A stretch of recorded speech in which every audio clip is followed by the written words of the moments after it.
Ketua Bidang Politik DPP PDIP Puan Maharani meminta seluruh pendukung PDIP untuk merelakan kawan yang sekarang menjadi lawan. Hal tersebut disampaikan saat peresmian kantor tim pemenangan daerah TPD Ganjar Mahfud, Provinsi Jawa Timur di Surabaya Sabtu kemarin. Puan meminta seluruh pendukung agar solid dan fokus pada tujuan memenangkan pemimpin yang amanah dan mengabdikan diri untuk Indonesia. Sementara itu, kontestasi Pilpres 2024 memunculkan 3 pasangan bakal calon presiden dan bakal calon wakil presiden, yakni Anies Baswedan Muhaimin Iskandar, Prabowo Subianto Gibran Rakabuming Raka, serta Ganjar Pranowo Mahfud MD. Ketiga pasangan bakal capres dan cawapres tersebut merupakan putra terbaik bangsa.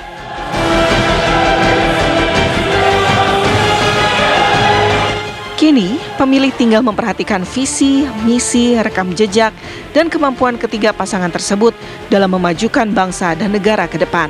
Ketiga pasangan dan pendukungnya juga diharapkan dapat menjaga suasana tetap kondusif, siap menang, dan siap kalah dalam menerima hasil dari pilihan pemilih pada Pilpres 14 Februari 2024 mendatang. Tim TV One mengabarkan.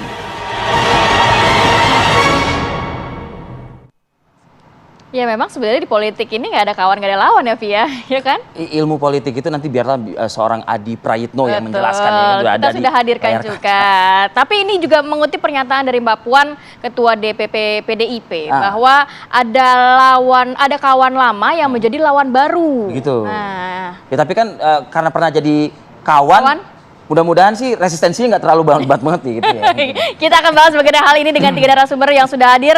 Di studio sudah ada Mas Adi Praitno, analis politik UIN Syarif Hidayatullah Jakarta. Selamat pagi Mas Adi. Waalaikumsalam warahmatullahi wabarakatuh. Fadil, Rati. Siap. Kemudian juga via Zoom sudah bergabung bersama kita Andreas Hugo Pariera, politisi PDIP, dan juga Mbak Rahayu Saraswati, politisi Partai Gerindra. Selamat pagi. Selamat pagi Bang Andreas dan juga Mbak Sarah.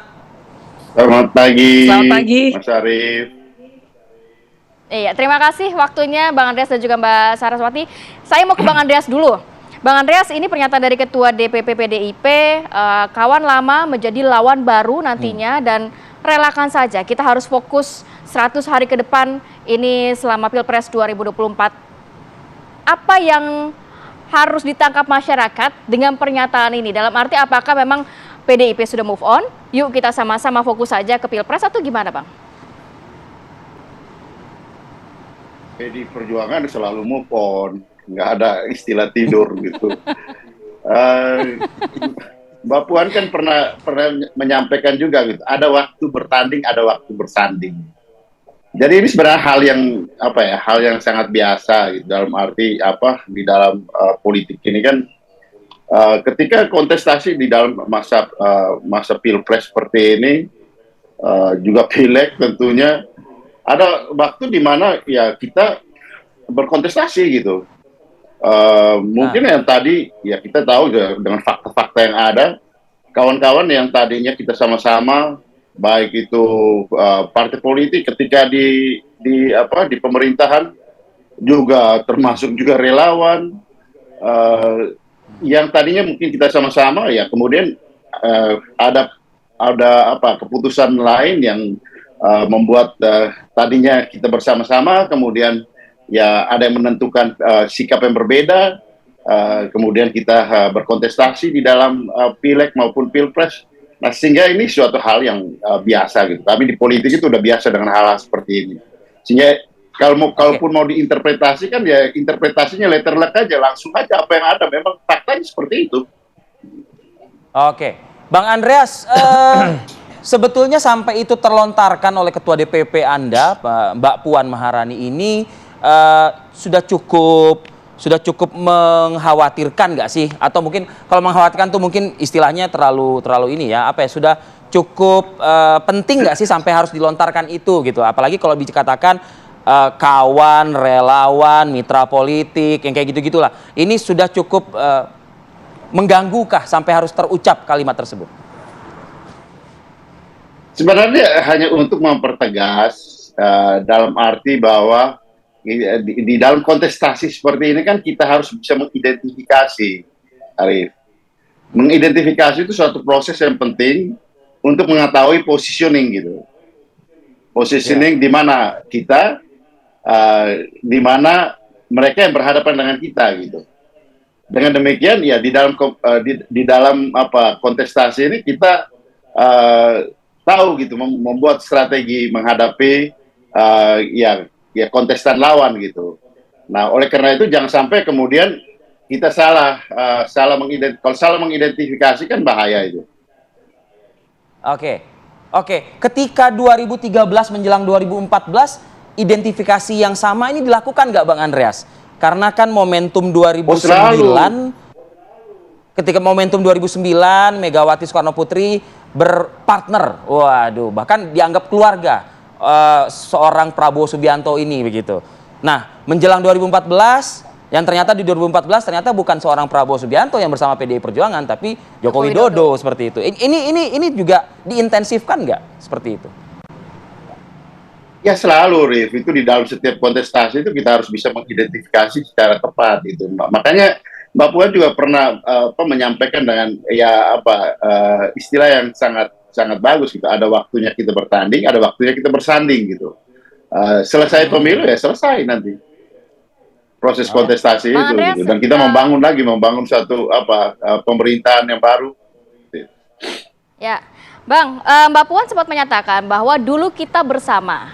Jadi kita tahu nanti apa yang akan digunakan. Apakah dalam arti ini tahu nih strateginya karena dulu bareng-bareng nih. Jadi tahulah kartu trufnya seperti apa atau gimana? Setiap permainan pasti ada strategi baru. Okay. Kenapa? Karena konteksnya jadi berbeda. Jadi gitu, baru kan? strategi baru gitu ya Bang ya? Konteks ruang waktu berbeda gitu. Sehingga itu makanya saya sampaikan tadi kata kuncinya kan identifikasi. Identifikasi terhadap siapa yang ada bersama dan siapa yang ada di pihak yang lain. Dulu kan hanya dua kontestan. Oke. Dulu kan hanya ada 2 kontestan. Sekarang ada 3 kontestan. Ruang waktunya pun berbeda gitu. Sehingga identifikasi ini penting. Sehingga dengan demikian kita ketika mengatur langkah itu cepat di dalam melihat siapa yang ada di mana, siapa yang ada di mana. Oke, Bang. Boleh kita semakin persempit nggak sih? Atau kita kerucutkan gitu. Sebetulnya yang dimaksud oleh Mbak Puan ini siapa kawan? Siapa lawan? Siapa lawan? 2 yang berbeda atau masih 1 yang sama? Saya kira tidak perlu diinterpretasikan terlalu jauh. Gitu. Dalam arti ini hal yang sangat biasa gitu di dalam kontestasi. Ya termasuk kontestasi ya di pileg, di pilpres ini gitu. Di politik ini hal yang biasa dalam arti bahwa kita harus mengidentifikasi di dalam situasi seperti ini gitu. Dan konteksnya pun saya kira tiap peristiwa itu konteks ruang dan waktunya berbeda. Makanya tadi tahun 2009, 2014, 2019 konteksnya berbeda-beda gitu kan. Waktunya pun berbeda-beda gitu. Siapa yang di dalam proses ini misalnya 2019 kan hanya berapa 2 kontestan, 2014 pun seperti itu gitu. Sebelumnya pernah 2004 pernah ada berapa? Ada 5 pasangan. Jadi tiap peristiwa itu konteksnya berbeda, Rif. Jadi bagaimana kita mengidentifikasi ini secara tepat dan ketika dengan mengidentifikasi secara tepat kita tahu posisi kita di mana, kita tahu bagaimana siapa-siapa yang ada di pihak-pihak yang akan bertanding dengan kita gitu. Saya mau ke Mbak Saras. Mbak Saras, walaupun Bang Andreas tidak menyebutkan begitu secara terang benderang siapa yang dimaksud Mbak Puan. Dan tidak usah terlalu diinterpretasikan. Tidak perlu begitu ya. Tapi begini, jadi akhirnya sorotan publik ini ke Prabowo Subianto. Karena memang di dalam situ ada Gibran Rakabuming Raka dan juga dukungan Pak Presiden Joko Widodo. Akhirnya publik ya, kalau berbicara mengenai publik memaknainya ini kawan lama menjadi lawan baru itu adalah Pak Presiden dan juga Prabowo Subianto. Iya, kalau di kami sih kami nggak terlalu banyak memikirkan itu ya, Mbak, Mas. Jadi kami memang selalu berprinsip apa yang Pak Prabowo sampaikan selama ini, yaitu 1000 kawan terlalu sedikit, 1 lawan terlalu banyak. Dan itu masih kami berlakukan karena beliau selalu membawa pesan bagaimana kita harus menjaga persatuan Indonesia. Bahkan dan lebih pentingnya lagi adalah persatuan elit bangsa Indonesia. Karena catatan yang sudah diberikan oleh para pakar untuk Indonesia bisa menjadi negara yang maju, negara yang menjadi top 5 secara kekuatan ekonomi di dunia, Indonesia emas gitu ya. Kalau dikatakan sebelum tahun 2045 bahkan sebenarnya bisa. Itu ada satu syarat, yaitu persatuan dari elit bangsa Indonesia. Itu kenapa Pak Prabowo tidak akan pernah menjelekkan kubu lain atau bahkan menginstruksikan ke bawah untuk menjelekkan kubu lain, itu tidak pernah. Bahkan beliau sangat tegas. Ayah saya pun juga pernah dimarahin.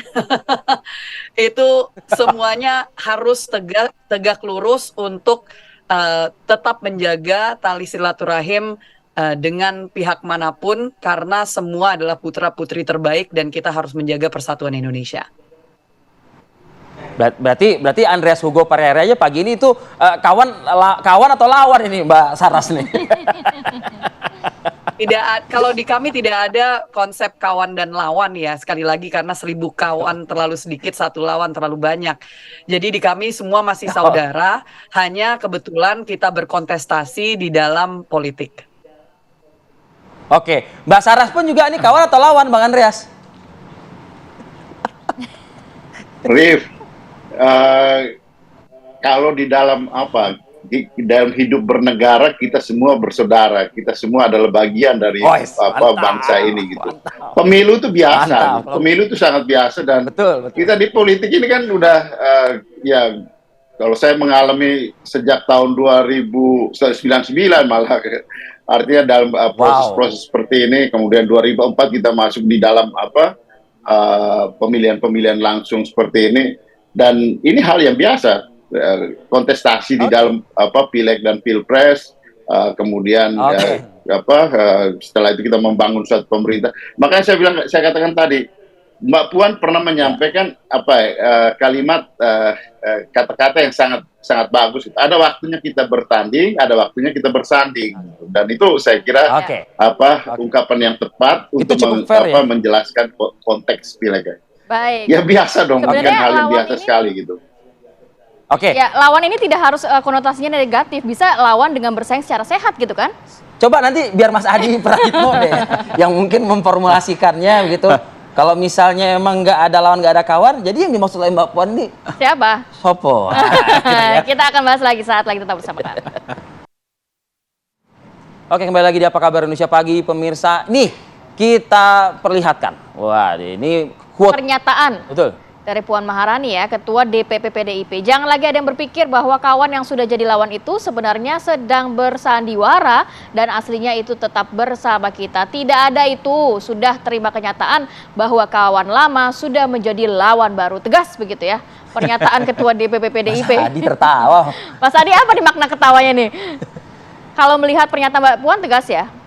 Ya, saya kira pernyataan Puan Maharani ini secara eksplisit mengarah kepada Jokowi ya. Bukan kepada yang lain, karena kita tahu bahwa kebersamaan Jokowi dengan PDIP kan cukup panjang, kurang lebih sekitar 22 sampai 23 tahun. Dulu meniti karirnya sama-sama PDIP dan Jokowi sampai jadi presiden hari ini. Tapi at the end of the day-nya kan kita tahu ketika Jokowi juga merestui Gibran berpasangan dengan Prabowo Subianto, yang itu artinya akan berhadapan-hadapan dengan jagoan PDIP Pak Ganjar Pranowo. Saya kira dalam konteks itu alamiah dalam demokrasi kita. Kenapa? Dalam sistem presidensialisme multi partai ekstrim, begitu banyak partai, seringkali memang elit-elit partai itu pilihan dan dukungan politiknya bisa berubah kapan saja. Ini kenapa ramai? Karena Pak Jokowi saja di level gubernur, bupati, dan wali kota, Udah biasa orang juga pindah partai. Begitupun dengan caleg. Hari ini itu caleg dari partai putih, besok bisa dari partai biru. Ini kenapa ramai? Karena menyangkut Pak Jokowi sebagai presiden, orang paling top di negara ini. Ya. Itu pentingnya, apalagi kalau kita mengacu pada satu diktum politik yang mengatakan bahwa ya dalam politik itu kan tak ada kawan dan lawan yang abadi. Yang abadi itu adalah kepentingan itu sendiri. Yang ingin saya katakan adalah pernyataan Mbak Puan ini sebenarnya ingin membesarkan hati teman-teman PDIP bahwa tak ada lagi sekarang cerita bahwa misalnya PDIP itu main di dua kaki, mendukung Pak Ganjar dan satu sisi mendukung Mas Gibran Raka Buming Raka. Bahwa harus diakui Gibran itu sudah menjadi bagian dari Pak Prabowo yang akan berhadapan dengan Pak Ganjar. Dalam konteks itu, maka teman-teman PDIP harus move on. Jalan di depan itu sudah terbentang, yang dihadapi itu adalah di situ ada Pak Ganjar dengan Maksud saya Pak Prabowo dan Mas Gibran. Pak Gibran dan ada Pak Anies dan Muhaimin. Udah jalan aja. Yang hebat itu sepertinya memang Puan Maharani begitu mengikhlaskan dengan semua Sudah ada peristiwa kata-kata politik. relakan, kemudian juga Ya, tadi Bang Andreas mengatakan PDI Perjuangan itu selalu move on. ya. Iya, kan itu hebatnya. Dulu kan orang memprediksi ketika misalnya Gibran maju, di situ ada restu Pak Jokowi, seakan-akan dunia ini kan hancur berantakan gitu. Ada macam-macam lah prediksi-prediksinya. Tapi ini menunjukkan bahwa kedewasaan berpolitik kita pada level elit luar biasa. Mbak Puan kelihatan tegar, Pak Jokowi juga merasa baik-baik saja hubungannya dengan PDIP. Kemudian Prabowo Subianto masih merasa nyaman dengan Mbak Mega, dengan PDIP dan seterusnya. Tapi kalau di level elit, ini menarik nih. Kalau misalnya tadi Anda menyebut Pak Prabowo Subianto masih nyaman saja dengan Mbak Mega, setelah ada pernyataan Ketua DPP Puan Maharani ini, kira-kira berdampak nggak? Bagi saya biasa-biasa saja, Mas, karena kita tahu bahwa Prabowo Subianto dengan Cukup Mbak dekat Puan- kan? Iya, mereka bersahabat 2009 dan maju bersama. Nah, itu dia. Itu yang disebut dengan Mega Pro Megawati dengan Prabowo Subianto. Itu artinya apa? Jadi memaknai politik kita nggak perlu tegang-tegang amat sih. Mas Adi, di ini elit setelah 14 Februari aman aja aman nih aja. hidup gitu Nah, loh, Pak. di elit partai ini sebenarnya aman-aman aja, nyaman-nyaman aja. Tapi kalau ke grassroots ini berpengaruh nggak? Nah, Kalau melihat resistensinya hari ini tidak terlampau gaduh seperti 2019 yang lalu ya. Oke. Yang memang polarisasi berbasiskan isu identitas tertentu, Islam dan tidak Islam, apakah ini disebut dengan santri dan abangan. Per hari ini saya kira isunya nih soal bagaimana satu nih pasca putusan Mahkamah Konstitusi dan soal kemunculan Mas Gibran yang dianggap sebagai representasi anak muda kan. Di bawah saya kira sampai saat ini damai-damai saja, nggak ada soal. Apalagi pada level elit. Makanya saya selalu mengatakan, udah nggak usah tegang-tegang lah dalam politik kita itu. Bahwa apa yang terjadi itu hanya sebatas pernak-pernik dan ornamen demokrasi yang ujung-ujungnya adalah pada satu kongsi politik setelah pemilu. Di kita itu ada satu tradisi yang sampai saat ini tidak pernah berubah, Mas Fadil. Ramai jelang pemilu, setelah pemilu semuanya saling berangkulan. Mas Adi, apakah baik dengan- sejak SBY ataupun zamannya Pak Ya, Jokowi. apakah dengan kedua lawan yang berhadapan begitu ya, tiga lah mungkin anggap saja.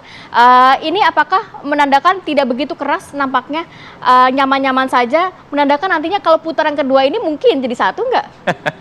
Kalau Sehingga tidak begitu keras saat ini. Kalau bicara tentang kerasnya persaingan pasti keras lah. Relawan, tim sukses, tim pemenangan saya kira sudah mengorkestrasi bagaimana mesin politik mereka itu memenangkan pertarungan, itu tidak bisa dibantah. Pilpres ini adalah pertaruhan terakhir kan dari semua partai untuk mendapatkan kekuasaan di negara ini. Tapi persaingan di kita itu kan adalah persaingan yang penuh dengan nuansa persahabatan, itu saja. Jadi bersaing tapi dengan nuansa persahabatan. Jadi sekalipun ada intensi kritik mengkritik, semuanya masih bisa menahan diri. Karena kalau mau jujur, baik kubunya Ganjar Pranowo, kubunya Pak Prabowo Subianto, itu kan tahu sama tahu bagaimana cara bermainnya. Ya. Ini kan dua kongsi yang pernah berteman dan saat ini kemudian akan berhadap-hadapan gitu, Pak. yang dikhawatirkan ya pernyataan ini kemudian jadi pertemanan itu jadi kurang asik lagi gitu loh, Mas. Kalau menurut saya pernyataan ini normatif, Pak. Kawan lama kemudian jadi lawan baru, normatif sekali. Karena di politik emang seperti itu. Sangat biasa. Mbak Saras dulu kita tahu Oke, Mbak Saras. mendukung Megawati dan Prabowo itu 2009. Saat ini harus pisah jalan. Itu perkara biasa dan Mbak Saras dan Pak Hugo Andreas. ini kan ketawa-ketawa aja, Iya, Pak. iya, Ini iya. sahabat lah aja. Oke, gitu ya Mbak Saras ya. Tanggapannya kok Mbak? Persis mungkin ya tadi seperti yang saya sampaikan dan juga Bang Hugo sebenarnya tadi juga sampaikan dalam hal politik itu sudah biasa untuk berkontestasi, namun tinggal bagaimana kita memimpin jajaran kita masing-masing ya. Sikap itu saya rasa penting dan dalam hal ini Pak Prabowo sudah memberikan contoh dan teladan yang sangat luar biasa bagaimana beliau bisa sangat berdewasa menyikapi semua dinamika yang terjadi dengan menjaga juga persatuan, menjaga juga semangat untuk jangan sampai kita berlarut-larut dalam kegaduhan ataupun juga ke rivalitas itu tadi gitu. Jadi dalam hal ini kita tegak lurus dengan apa yang sudah beliau contohkan dan sangat menjaga diri kami masing-masing untuk tidak terpancing dengan hal-hal yang mungkin terjadi di bawah. Terlepas dari unsur politik lah ya Mbak ya, tapi kan hubungan antara Prabowo Subianto dengan Megawati Soekarno Putri ini kan terkategorikan ya baik lah ya. Artinya sudah terpikirkan nggak ketika akan berpasangan dengan Gibran ini? Akan berhadapan. Nah sedikit banyak kan pasti ada deh friksi-friksi sedikit gitu. Banyak. banyak ya. Iya, kalau kalau soal friksinya itu kami serahkan kembali kepada mereka masing-masing. Tetapi tentunya dalam hal politik hubungan baik masih sangat dijaga, dan hubungan kami juga dengan rekan-rekan yang ada di DPR, di lintas partai pun juga sangat baik. Dengan semua partai juga hubungan masih terjaga dengan sangat baik. Persoalan untuk kontestasi politik saya rasa kembali lagi diserahkan kepada sikap para pimpinan partai masing-masing. Tapi di Koalisi Indonesia Maju kami tegas tidak menjelekkan pihak manapun, walaupun mereka adalah rival kita sekalipun. Baik, oke. Kita nanti juga akan mendengarkan tanggapan dari Bang Andreas seperti apa, tapi tahan dulu sejenak, kita kembali sesaat lagi. Oke, kita sekarang lanjutkan lagi perbincangan. Mau ke Bang Andreas. Bang Andreas, kalau melihat mengutip ya tadi pernyataan dari Mas Adi Praitno, ini lawan rasa persahabatan gitu. Nampaknya tidak ada lawan yang benar-benar lawan di Pilpres kali ini. Nah, kalau dari sisi Bang Andreas, apakah banyaknya isu-isu belakangan ini juga akan mempengaruhi mungkin dari grassroots kita ke depannya, dari elektoral ke depannya juga? Pasti gitu, artinya di dalam kontestasi pileg atau khususnya pilpres ini pengembangan isu, kemudian terutama yang berkaitan dengan program-program dari setiap kontestan pilpres, calon presiden dan wakil presiden itu harus mempunyai diferensiasi itu, diferensiasi dalam arti perbedaan satu dengan yang lain, sehingga dengan demikian ya ini membuat pemilih bisa menilai yang mana yang sesuai dengan aspirasi mereka gitu, sehingga dengan demikian kan mereka menentukan pilihan gitu. Dan setiap kontestan tentu mengedepankan faktor-faktor yang menjadi unggulan di dalam kontestasi pileg pilpres ini, pilpres terutama. Misalnya ya Mas Ganjar dan Prof Mahfud ya mengedepankan menuju Indonesia unggul. Apa yang akan menjadi faktor-faktor yang mendorong menuju Indonesia unggul tersebut, itu harus dijelaskan gitu. Sehingga ini kan akan menjadi faktor yang membedakan dengan kontestan-kontestan lain gitu. Sehingga dengan demikian ya ini menarik para pemilih untuk menentukan pilihannya. Dari saya kira itu hal-hal seperti itu biasa, isu-isu seperti itu biasa. Kalau hal-hal yang sifatnya seperti yang sekarang kita sampaikan ini kan ini pra campaign gitu ya. Jadi sebelum kampanye ada perbedaan-perbedaan yang sifatnya lebih pada proses menuju pada kontestasi pileg pilpres tersebut gitu. Dan ini juga hal yang wajar gitu, hal yang biasa. Kita menghindari itu yang tadi juga Mas Adi singgung 2019 perbedaan yang mengarah pada hal-hal yang ya kita sebut selama ini politik identitas gitu. Dan saya harap itu tidak terjadi, dan saya kira itu tidak akan terjadi lagi karena tiap kontestan menyadari betul bahwa mengedepankan isu-isu yang bersifat politik identitas itu sangat merugikan kepentingan bangsa dan negara. Bang Andreas, terakhir Bang, tadi Bang Andreas menyebutkan, saya catat mungkin ada 3 kali kayaknya ya, perbedaan gitu. Ini apakah mungkin sejalan juga, senada juga dengan pernyataan Ketua DPP Mbak Puan, kawan lama jadi lawan baru, artinya narasi ke depan dari pasangan Ganjar dan Prof Mahfud ini lebih kepada perbedaan begitu ya Bang ya, maksudnya ya? Ya tentu ada perbedaan. Sekarang kan kita lihat kepentingan di dalam proses ini kan ada perbedaan gitu. Kalau ketika mengusung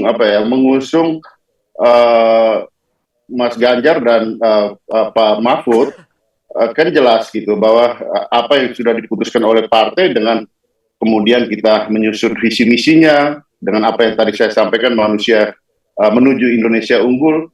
Itu kita bicara soal kepentingan nasional gitu kan. Dan kalau misalnya kita bicara dalam hal ini ya, artinya tadinya kita bersama-sama terus kemudian kita berbeda, saya kira di situ kan ada perbedaan yang cukup mendasar, ya saya kira masyarakat juga udah tahu gitu. bahwa PDI Perjuangan kan mengedepankan kepentingan nasionalnya ketimbang kepentingan keluarganya misalnya di sini. Karena dari awal kan kita juga tahu gitu, kalau Ibu Mega itu mau mengusung keluarganya, tentu dia mengusung Mbak Puan gitu, bukan mengusung anaknya. Gitu. Bukan mengusung anaknya sendiri gitu, bukan mengusung yang lain gitu. Oke. Wah, nih Mas Adi menarik nih, Rati. Jadi ternyata ada 3 loh diksi di pemilu 2024 tahun depan ini. 1 perubahan, 2 keberlanjutan, 3 perbedaan. Ya ini kan jargon yang saya kira memang untuk membuat bahwa masing-masing poros politik ini ada sesuatu yang ditawarkan kepada publik. Gitu ya. Tapi ingat, kalau kita membaca argumen dan rata-rata masyarakat kenapa mau datang ke TPS, sederhana, butuh pemimpin yang mudah disapa langsung, butuh pemimpin yang mau berkomunikasi mereka secara langsung, mereka itu diajak bicara, diajak diskusi dengan cara belusukan. Syukur kalau setelah... 3-3-nya sudah loh ini. Iya memang betul, tapi kan sejauh mana ketiga capres ini kemudian mampu menjangkau paling banyak lapisan masyarakat. Tapi ada footnote-nya, sekalipun masyarakat suka diajak bicara, senang diajak diskusi, dikunjungi secara langsung, Tapi? mereka berharap ada sesuatu yang diberikan oleh para calon ini, oleh-oleh buah tangan dari seorang pemimpin yang kemudian mereka ini akan memutuskan apakah mereka akan datang TPS atau tidak. Gitu ya? Iya itulah masyarakat kita, pendek sekali pikiran kita itu. Mereka nggak terlampau peduli itu apa perbedaan. Jadi walaupun mereka nggak peduli narasi-narasi elit ini akan tetap dipermainkan seperti itu. pada level konsumsi elit ini penting, tapi di masyarakat di bawah itu pendek pikirannya, Pak. Dikunjungi langsung, ada sumbangan, dan itu aja yang akan dipilih. Di level kelas menengah ke atas mungkin isu tentang kesejahteraan, pemerataan ekonomi, soal resources yang berkualitas dan seterusnya, oke. Itu preferensi politik yang memang masuk dalam kategori kelompok rasional. Tapi kelompok pemilih rasional di Indonesia, kalau kita sederhanakan kelas menengah ke atas itu kecil sekali, sekitar 15-20%. Mostly di luar itu adalah mereka yang pikirannya pendek, sederhana, butuh pemimpin yang dianggap sederhana, merakyat, datang membawa sumbangan, bantuan sosial, dan itulah yang kemudian akan diyakini sebagai pemimpin yang menurut mereka akan membuat Indonesia Kalau jauh pemilih dan berpikir ke konstituen depan. itu seperti itu, seharusnya elit pun juga sudah harus siap menang dan siap kalah juga. Ya. Oh pasti dong, jangan hanya mau menang terus, kalah pun juga harus siap. Karena apa, Mas Fadil Ranrati? Politik kita ini kan huru haranya jelang pemilu saja. Setelah pemilu selesai, semuanya berfungsi dan berkompromi, membagi kekuasaan dengan indah secara damai atas nama persatuan dan politik gotong royong. Wah, Itulah ditutup politik dengan Bang Saras dan juga luar Bang Andreas biasa sudah nih. siapkah untuk menang dan siap juga untuk kalah? Siap menang dulu. Saras. Ya. Siap menang dulu. Kalau Mbak Saras, Mas Saras? pasti siap menang juga Siap menang nih. juga dong Mas. Betul sekali. Oke. Terima kasih buat Mbak Saras dan juga Terima Bang kasih Andreas banyak. waktunya. Pagi ini Mas sehat Adi selalu juga untuk terima Anda. kasih banyak. Sukses juga. Sehat Mas Adi, selalu. sukses untuk Siap. Anda. Terima kasih. Terima kasih.